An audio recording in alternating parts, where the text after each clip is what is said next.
자, 우리 한번 인사합시다. 할렐루야 인사합시다. 할렐루야. 할렐루야. 우리 좌우에 계신 분 인사합시다. 잘 오셨습니다. 너무 멋지십니다. 보기만 해도 은혜가 넘칩니다. 오늘 제일 잘생기신 분들만 사실 여기 참여하신 것 같습니다. 오늘 오전 예배 드릴 때 제가 이렇게 가만 보니까 저 뒤에 머리가 희끗한 할아버지 한 분이 안경을 쓰고 오신 것 같아요. 저는 내 동기들은 꿈에도 생각 못했어요. 그런데 입구에 나 인사를 한다는데 보니까 아유 그 평택대학교 교수인데 아유 인사를 하는데 아니 여기 어떤 일이 오랬더니 자기는 여기 올릴 때문에 왔다가 여기 와서 보니까 내 이름이 있더라는 거예요. 그래서 분명히 이인이겠지 싶은데 설교를 하러 딱 올라오는데 보니까 기대를 하는 거죠. 나는 그거 딱 보는 순간에 아이고야 참 감사하게 생각해요. 그분은 완전 할아버지요. 머리가 완전 하얘요 그냥. 근데 나는 그거 비하니까 진짜 좀 젊었죠? 그래 하여튼 내 주위에는 속 썩이는 사람들이 없어가지고 나는 잘 늙지 않아. 속을 썩이도 또는 속 썩임 당하지도 않아 하여튼. 건강한 내가 알아서 챙기니까. 그래서 참 그러면서 그 친구가 나보고 그래요. 장 목사님은 기억나는 게 있대요. 뭐가 기억나니까 웃는 모습이 되게 그리 좋대요. 내 웃는 모습이 좋아요. 아멘. 네, 아멘 하시는 분은 앞으로 계속 웃는 일만 있을 줄로 믿습니다. 그러면서 어떻게 말레이시아 간 줄 알았는데 여기 와 계시냐고 그래서 저도 모르겠다고 그냥 하여튼 하나님이 인도하셨다 그랬어요.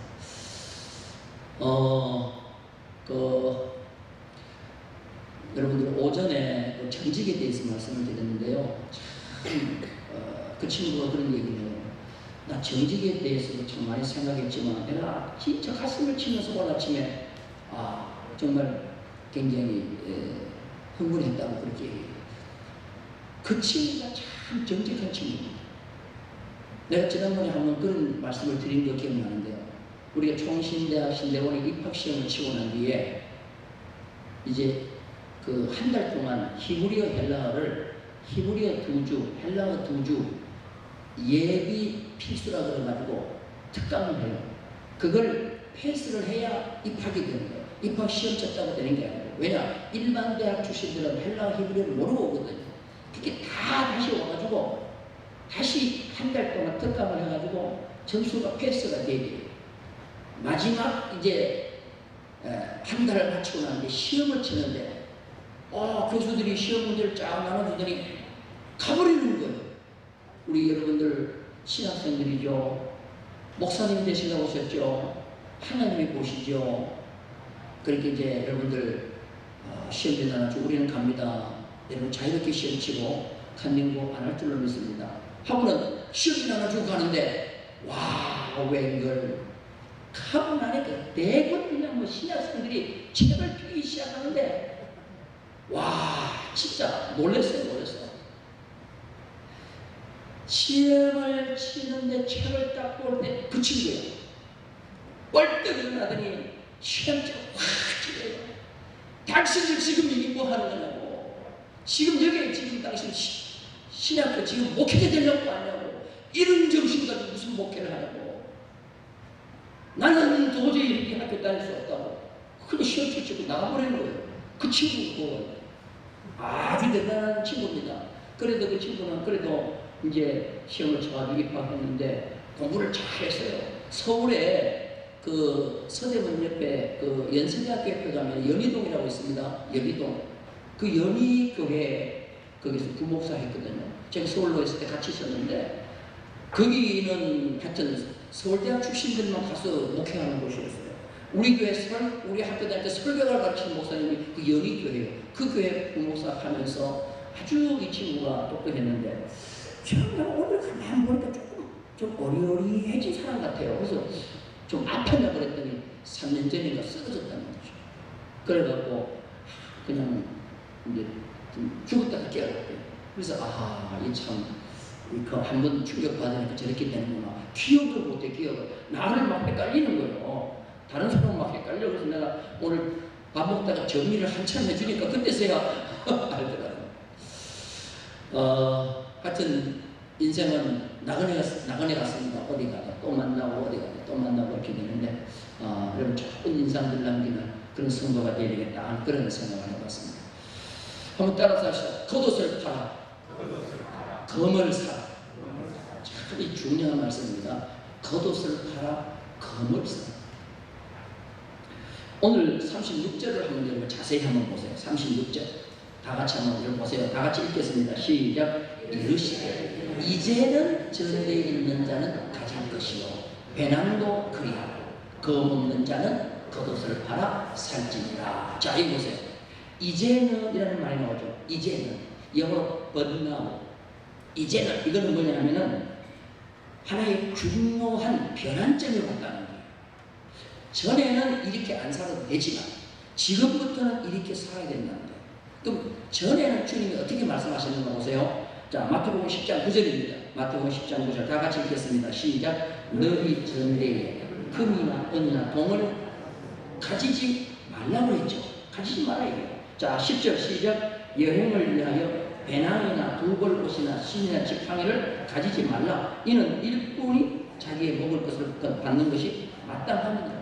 12제자를 전도하러 보내면서 전대 가지지 말라, 배낭도 가지지 말라, 두벌옷도 가지지 말라, 신발도 가지지 말라, 그냥 맨몸으로 가라고 했어요.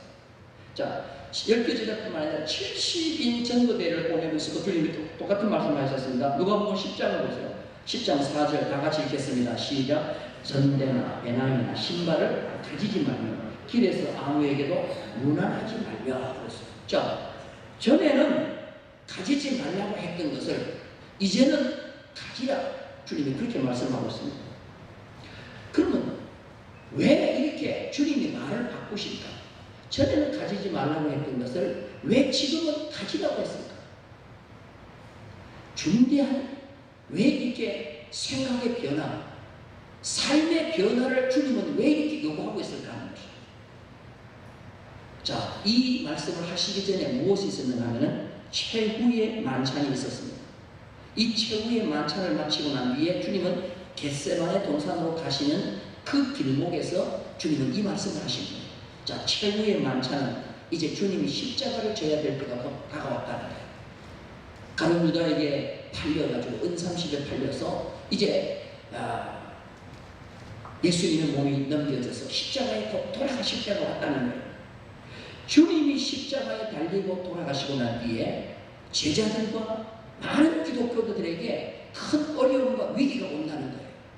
그 위기가 왔기 때문에 내가 너희랑 같이 있을 때 있는 삶처럼 살아서는 안 된다는 거예요.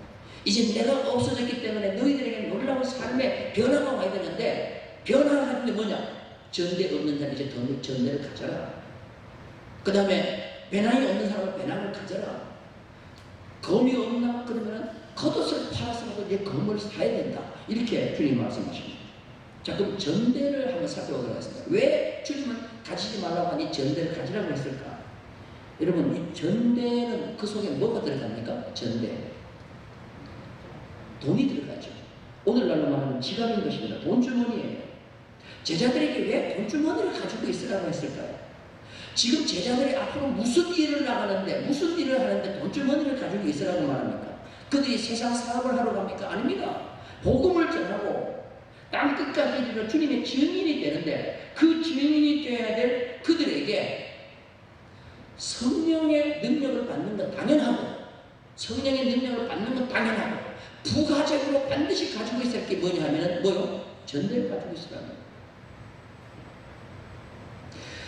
그런데 오늘 성경 말씀에 전대 없는 자는 전대를 가지라고 하지 않았어요. 여러분 성경 말씀 자세히 보세요. 전대 없는 자는 전대를 가지라고 안 그랬고 여러분 성경 보세요. 자, 뭐라고 말씀하셨어요? 전대 있는 자가 가질 것이요. 전대 있는 자가 가질 것이요. 이 말은 뭐예요? 전대 없는 자가 전대를 가지라는 말과 전대 있는 자는 전대를 가질 것이라는 말은 무슨 차이가 있어요? 전대 없는 자가 전대를 가지라는 말은 그냥 전대를 가지면 되죠. 근데 전대 있는데 또 가지라고 그래요. 이건 뭐예요? 전대를 적게 가지라는 말이에요? 아니면 큰 걸 가지라는 말이에요? 큰 걸 가지라는 말이에요. 무엇하러 가는데? 복음 전하러 가는데, 선교하러 가는데, 큰 전대를 가지고 가라는 거예요. 이 말은 뭐냐면 전대에 모을 수 있으면 모을 수 있는 만큼 전대를 가지고 가라는 거예요. 이게 전대 있는 자는 전대를 가질 것이라는 거예요. 복음을 전하고 선교하기 위해서 떠나는 그들에게 주님은 왜 전대를 가지고 가서 있는 것도 부족해서 더 가지고 가라고 했을까요? 여러분 물어보겠습니다. 전대가 없으면 선교가 가능할까요? 전대 없이 선교가 가능할까요? 여러분 복음을 전하는데 돈이 필요해요? 안 필요해요? 절대적으로 필요해요. 그러니까 복음을 전하고 전도하고 복음을 전하고 선교하고 국내에서 전도하고 국외에서 선교하더라도 절대로 앞으로는 돈 없으면 안 된다는 거예요. 그러니까 이제부터는 뭐예요? 돈을 가져라. 그래서 저는 그런 생각을 합니다. 예수 믿는 사람들이 큰 전대를 가질 수 있는 능력이 있어야 된다고 봅니다. 그래서 그 전대를 가지고 나를 위해서 사용하지 말고 복음을 위해서 예수 그리스도의 복음을 땅끝까지 전하는 일을 위해서 내가 가지고 있는 전대를 마음껏 쓸 수 있는 그런 자들이 되기를 주님의 이름으로 축원합니다. 그래서 내 대신 누가 복음을 전하기 위해서 나가잖아요. 그러면 내가 내 있는 전대를 가지고 내가 직접 나가지는 못했지만 그들을 뭐예요? 도울 수 있는 능력들이 우리에게 있어야 될 줄 믿습니다. 그래서 주님께서 전대 없는 사람은 전대 가지라 말고 전대 있는 자는 전대를 가지라. 더 가지라. 그래서 여러분들 하나님이 여러분들에게 재능을 주셔서 전대를 크게 가질 수도 있고 뭐 보통으로 가질 수도 있고 사업에 탁월한 재능이 있는 분은 큰 전대를 가질 수도 있어요. 그러면 그 전대를 가지는 건 절대로 죄가 아니에요. 그 전대를 가지고 복음을 위해서 쓰면 이건 축복이에요. 그러신 여러분들 나를 위해서는 최선을 다해서 아끼길 바랍니다. 자 여러분들 절약하고 인색하고 차이가 뭐예요? 절약과 인색의 차이점. 자 전략하면 돼요 안 돼요? 전략하면 돼요 안 돼요? 인색하면 돼요 안 돼요? 그럼 절약은 뭐가 절약이에요? 인색은 뭐가 인색이에요? 잘 보세요. 절약, 인색 한 끗 차이에요. 절약하고 인색하고 한 끗 차이. 남에게 절약하는 게 뭐예요? 타인에게 절약하는 건 뭐예요? 그렇죠. 나에게 인색하는 건 뭐예요? 그게 그거라니까. 근데 사람들은 그래요. 인색하면 안 되고 절약은 해야 된다 하면서 남에게 절약을 하려고 해요. 복음을 위해서 절약하려고 해요. 하나님을 위해서 절약하려고 해요. 안 되는 거예요. 그거는 망하는 짓이에요. 나를 위해서는 절약을 하는 거예요. 나를 위해서는 인색하는 거예요. 아멘 안 하시는 것도 아니에요. 그 대신 남을 위해서 복음을 위해서 뭐예요? 그거는 절대로 절약하면 안 되는 인생. 하나님의 몸된 교회 전기는 절약을 해야 돼요? 안 해요? 전기 절약해야 돼요? 막 써야 돼요? 우리 전기세를 받아보면요 고지서가 이렇게 가다가 주일날 팍 뛰는데 주일날 팍 뛰는 이유가 뭐냐? 6, 7, 8 팍 뛰는 이유가 순간전력이라는 것이 있어요. 그럼 순간전력 아시죠? 평소에 많이 쓰는 거는 요금 많이 안 나와요. 안 쓰다가 절약하다가 주일날 팍 올라가는데 이게 순간전력이 올라갔다는 건데 이거 올라가면은 과징금이 나와요. 부하가 걸리기 때문에. 주일날에 갑자기 순간전력 그거 우리가 막아야 돼요. 그러려고 하면 첫째로 저 엘리베이터가 제일 전기가 많이 먹는데 저 엘리베이터는요 불편하신 분들 그 다음에 연세 드신 분들만 젊은 분들은요 계단을 이용하십니다. 그래서 가급적이면은 60 넘으신 분들만 이용하시고 60 아래는 걸으시고 또 60 넘으신 분들도 계단을 걸어 올라가면은 한 계단 올라가는데 0.5초 오래 사십니다. 0.5초 오래 살면 교회 와가지고 왔다 갔다 하면 그래도 한 10분 정도 오래 사실 수 있어요. 이게 바로 아끼는 전략입니다. 이건 아껴야 되는 거예요. 불 하나도 아껴야 되는 거예요. 물 한 방울도 아껴야 되는 거예요. 절약해야 되는 거예요. 그런데 여러분 성경을 절약한다면 그래서 안 된다. 그래서 전도할 때 필요하니까 주머니 있는 사람을 더 주머니를 가져라 그렇게 말씀하셨어요. 저는 참 신들러 리스트라는 영화를 보고 너무너무 감동을 받았어요. 여러분 신들러 아시죠? 신들러 이분이 독일 사람인데 사업가예요. 그래서 돈을 많이 벌려고 임금을 안 줘도 될 노예들을 데려다가 일을 시키는 거예요. 지출을 줄이기 위해서. 그때 노예가 유대인들이에요. 1100명의 유대인들을 데려다가 돈도 안 주고 밥도 제대로 안 먹이고 공장을 돌려가지고 돈을 벌었어요. 흥청망청 있었어요. 근데 어느 날 이 신들러에게 하나를 보게 되는데 그게 바로 뭐냐면 유대인들이 정말 수없는 수공장들이 죽어가지고 큰 인체 실험을 하고 불에 던져지고 하는 그 잔인한 모습을 보고 난 뒤에 이건 아니다 싶어서 마음의 감동이 와요. 그러면서 그가 1100명의 명단을 9장의 리스트에다가 이름을 적어요. 그리고 이들을 자기 전 재산에서 살려줘요. 그게 신들러 리스트라는 거예요. 리스트, 9장의 리스트. 그래서 1100명을 다 살려요. 다 살려 유대인을. 그리고 마지막에 그가 울면서 자기가 타고 다니는 승용차를 붙잡아요. 내가 왜 이 승용차를 팔지 않았지? 내가 왜 이 좋은 승용차를 팔지 않았지? 이걸 팔았으면 10명을 더 살릴 수가 있었는데. 여러분, 그 신들러가 바로 그런 사람을 바뀌는 거예요.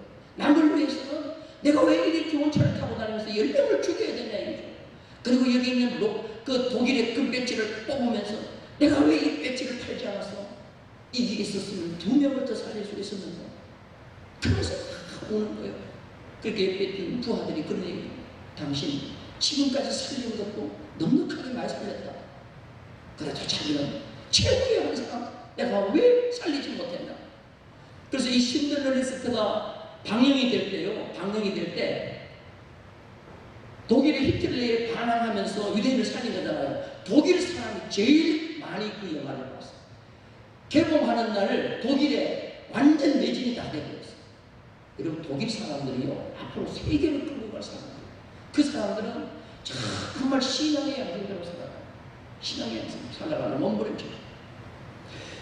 저는 여러분들 앞으로 정말 하나님의 축복 속에서 큰 전대를 가지는 주인공들이 다 되기를 주님의 이름으로 축원합니다. 그리고 이 전대를 가지고 어디에 써요? 나를 위해서 안 쓰고 복음을 위해서, 성교를 위해서, 전도를 위해서 마음껏 쓰는 자가 되기를 주님의 이름으로 축원합니다. 할렐루야.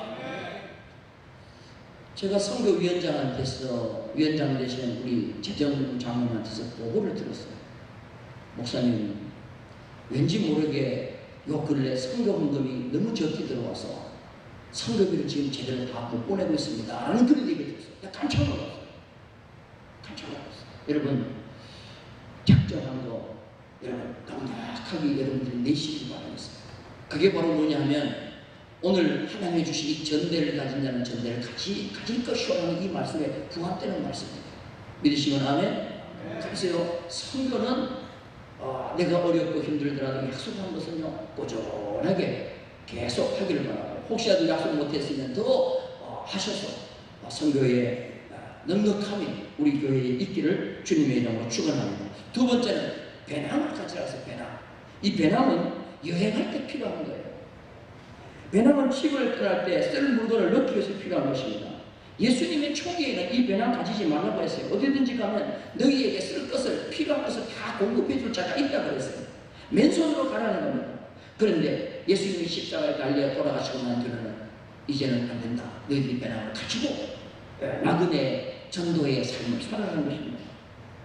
여러분들, 우리가 하나님 앞에 축복을 받는 것도 중요하지만 그 축복을 나누는 것도 대단히 중요해요.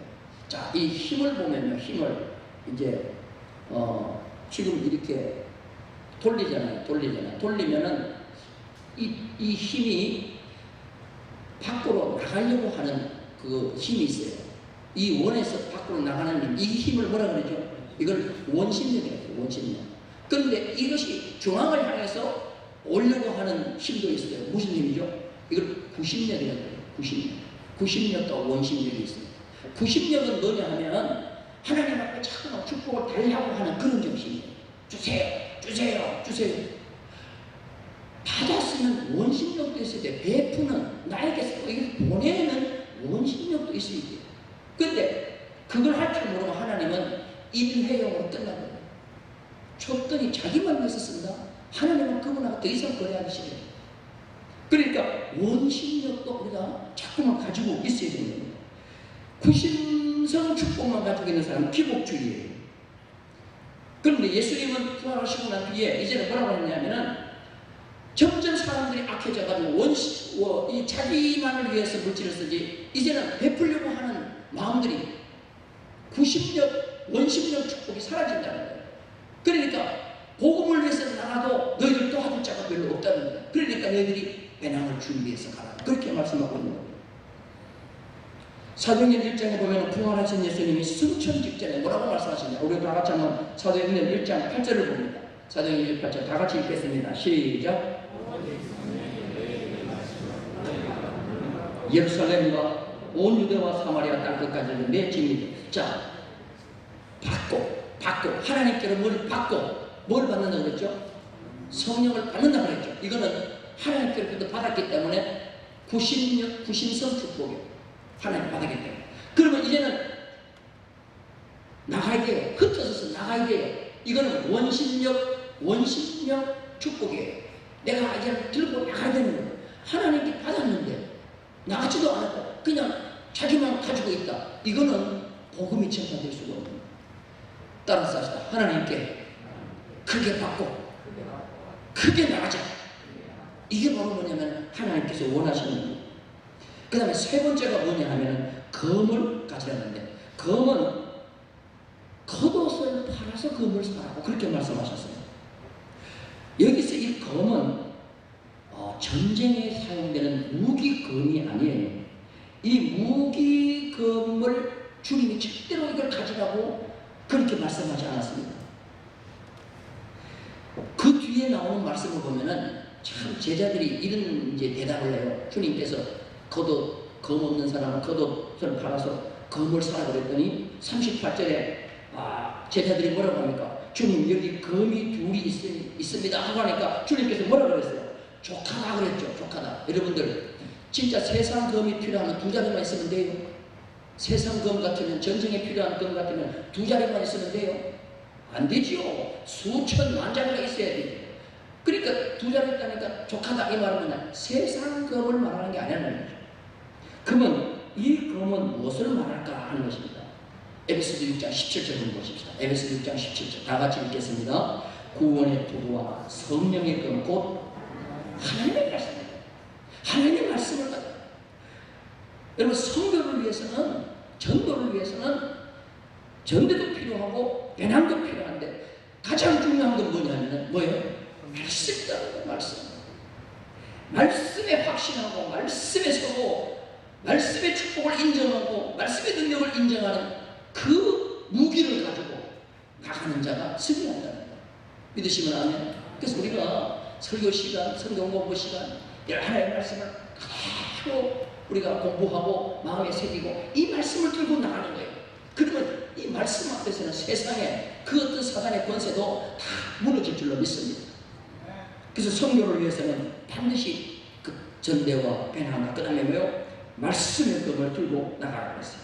그런데 이 검을 사려고 하는데, 검을 사는데 공짜로 이 검이 주어지지 않아요. 하나님의 말씀이라는 것은 내게 가만히 내가 노력 안 하는데 와가지고 내게 이 말씀이 와주지 않아요. 무엇을 팔아야 되느냐면 뭘 팔아야 돼요? 겉옷을 팔아야 돼요. 겉옷. 여러분 이스라엘 백성들이 무슨 담보를 잡았을 때 그 담보를 반드시 해가 지기 전에 돌려줘야 된다. 뭐가 있어요? 뭘까요? 겉옷이요. 겉옷은 모든 사람에게 제일 필요한 일상생활용품이 겉옷인데 그걸 팔아서 뭘 사냐? 겉옷을 사는 거예요. 네가 지금 생활하는 가운데 제일 중요하다고 하는 것, 생각하는 것, 그거 알아가지고 하나님의 말씀을 살아가는 거예요. 내 것으로 만들어가는 거예요. 여러분들, 하나님의 말씀을 듣는 예배 시간, 설교 시간, 우리가 성경만을 지금 공부하고 있는데 성경 공부 시간, 이거 저절로 하나님의 말씀이 내게 와가지고 능력이 되고 힘이 되는 게 아니에요. 내가 그걸 투자를 할 때요. 겉옷을 파는, 나의 가장 소중한 겉옷을 파는 열정이 있을 때 그 말씀이 내게 되는 거지. 사야 되는 거지. 저절로 내게 와주는 것은 아니라는 거예요. 여러분 무슨 말씀 믿으시면 아멘? 이번에 수련회 가는데, 우리 초등부는 그래도 한 교사 학교까지 한 40명 갔어요. 우리 학생들 솔직히 좀 소수의 학생들이 갔어요. 너무너무 가슴 아파요. 겉옷을 파는 열정이 없이 수련에 참석하는 것이 그들에게 은혜가 있을 수가 없다니까. 어디서 은혜를 받고 어디서 인생이 변화되는 말이에요. 말씀 앞에 깨어질 때 변화되는데, 한순간 어떻게든 깨어지는데, 나는 이걸, 청년들도 마찬가지고 이걸 참석 안 하려고 하는데 내가 얼마나 가슴 아픈지 몰라. 근데 그런 애들 또 안 만나면 어떻게 하겠어? 힘으로 하겠어? 뭐로 하겠어? 같이 기도를 많이 하셔야 되는 거예요. 기도를. 우리 교육자들도 마찬가지고, 우리 학교도 마찬가지고, 우리 조부모님도 마찬가지고, 무엇으로 이들이 하나님의 말씀이 이들을 깨트리게 되는데, 겉옷을 팔아야 되는데 겉옷을 팔 열정이 없는 거예요. 그리고는 내 인생의 미래가 그냥 펼쳐지겠지. 물론 공부 좀 잘하면요, 약간 성공은 할 수도 있어요. 근데 오늘도 말씀드렸듯이 신앙이 내게 와서 내 신앙이 나의 삶을 바꾸지 아니하면 안 되는 거예요. 여러분들, 우리 교회가 검을, 하나님의 말씀이 검을 사는데 겉옷을 파는 열정들이 있기를 주님의 이름으로 축원합니다. 할렐루야. 참으로 안타까워요.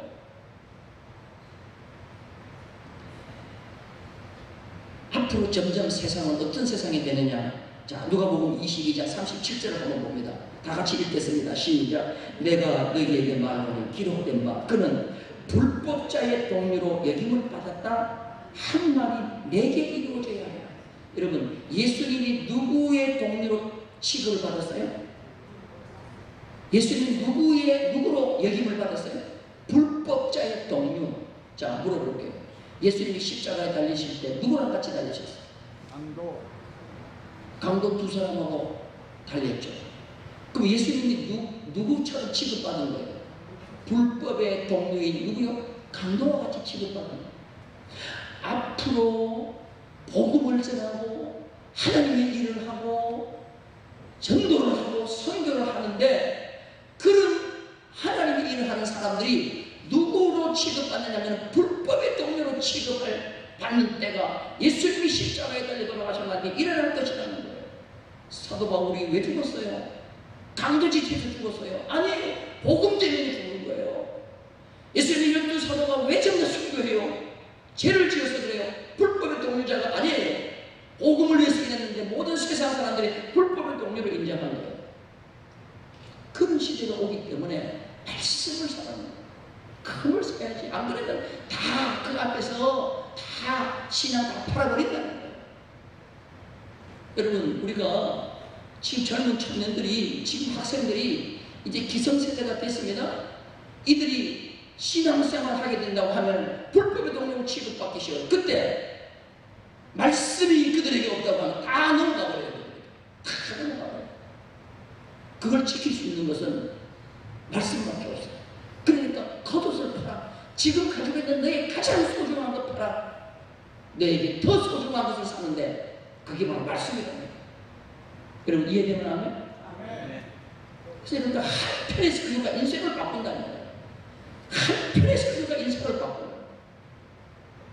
우리 다음 세대들을 위해서, 우리 기성세대가 정말로 기도하시고, 나는 청년들을 위해서요, 정말 청년들하고 우리 교회 학생부, 유초중부 너무너무 지금 안타까워요. 너무 안타까워요. 여러분, 내가 기도할 때마다 그들을 놓고 기도하셔서 하나님, 저들이 기회가 될 때마다 말씀의 그 미쳐들 속에 꽂히게 주옵소서. 여러분, 인생이 달라져요. 50%밖에 아무밖에 할 수 없는 애가 말씀을 다리 꼽히면요, 그는 60 정도 능력이 있는 사람이 말씀을 꼽히면요 90, 95, 100까지 올라갈 수가 있어요. 믿으시면 하면 내 인생의 삶을 보는 거예요. 내 인생의 삶을 보면. 그렇게 여러분들 정말 기도하세요. 차려놓고 기도하시고 말씀의 금을 살 수 있는 기회가 올 때마다 최선을 다해서 여러분들 거기에 동요하시기 바랍니다. 그래서 그들로 인생의 놀라운 축복의 때를 정말 믿음의 날개를 활짝 펴고 날아갈 수 있는 그런 인생이 될 수 있는 그런 역사가 있기를 주님의 이름으로 축원합니다.